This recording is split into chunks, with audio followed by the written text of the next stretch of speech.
గురుగారు, నవరాత్రులు వివిధ రకాలుగా ఉన్నాయి. వసంత నవరాత్రులు, వినాయక నవరాత్రులు, దేవి నవరాత్రులు. ఈ దేవి నవరాత్రుల్ని మనం శరన్నవరాత్రులుగా పిలుస్తూ ఉంటాం. ఎందుకని? నవరాత్రాలు, గణపతి నవరాత్రులు చేస్తాము. ప్రత్యేకంగా దేవీ నవరాత్రులు అని చెప్పి ఇది చాలా విశిష్టంగా జరుపుకుంటూ ఉంటుంటారు.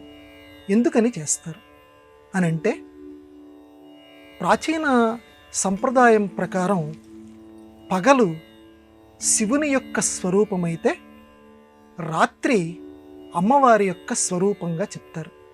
అందుకే అమ్మ పేర్లలో ఒక పేరు కాళరాత్రి అని ఒక అమ్మకి పేరు, రాత్రి.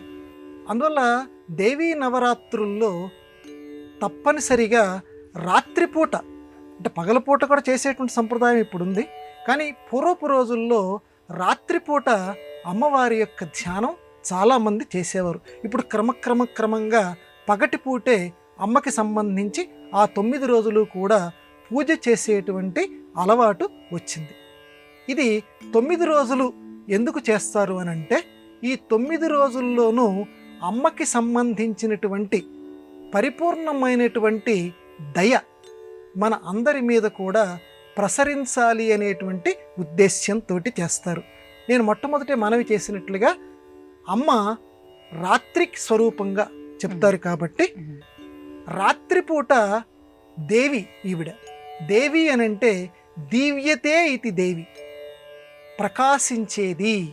దేవి అనే పదానికి అర్థం ప్రకాశించేది. అంటే రాత్రిపూట అంటే మన చుట్టూతా కూడా ఏవైతే సమస్యలు లేకపోతే అజ్ఞానము అనేటువంటి చీకటి ఏదైతే ఉందని మనం భావిస్తున్నామో, ఒరే అబ్బాయి ఒక్కసారి దుర్గే స్మృతా హరసి భీతిం అశేష జంతోహో.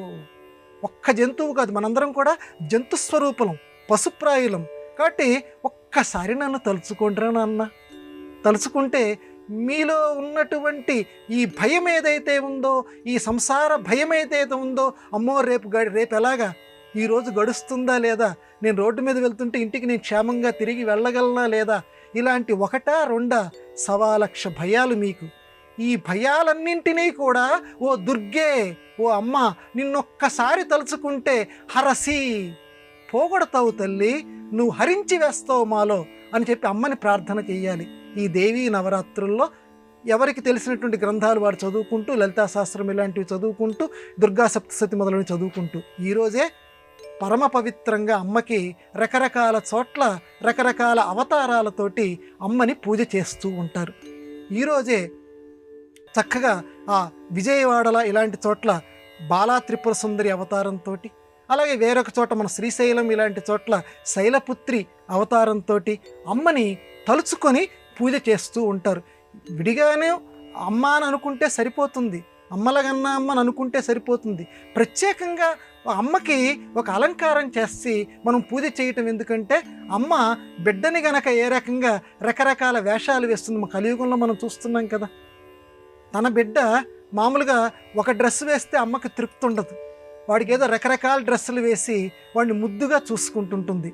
మరి మనల్ని కన్నటువంటి అమ్మని కూడా ఒకరోజు బాలా త్రిపుర సుందరి కింద, ఒకరోజు లలితా త్రిపుర సుందరి కింద, ఓ రోజు సరస్వతీదేవి కింద, ఇట్లా రకరకాల అలంకరణలు చేసి అమ్మని ఆరాధించుకోవాలి. ఎలా ఎందుకంటే మిగతా రోజుల్లో ఆరాధనలకి ఈ దేవీ నవరాత్రుల్లో ఉన్నటువంటి ఆరాధనకి తేడా ఏంటంటే, శరదృతువు ప్రారంభమవుతుంది. శరదృతువు ప్రారంభమయ్యేటువంటి రోజు ఈరోజు కాబట్టి దీన్ని శరదృతువులో అమ్మ పేరిట మనలో ఉండేటువంటి అజ్ఞానాంధకారాన్ని పోగొట్టుకోవటానికి చేసేటువంటి పూజా విశేషాలు కలిగినటువంటి రాత్రులు కాబట్టి నవరాత్రులు, శరన్నవరాత్రులు, శరదృతువుకి సంబంధించినటువంటి నవరాత్రులు అని పేరు వచ్చింది. నవ అంటే కొత్తదైనటువంటి రాత్రి. కొత్తదైనటువంటి రాత్రి ఏమిటి?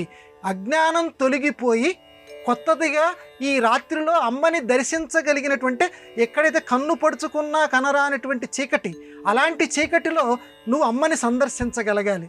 అమ్మ వైపు చూపు పోదు, కానీ చూపుని మరల్చుకోగలగాలి.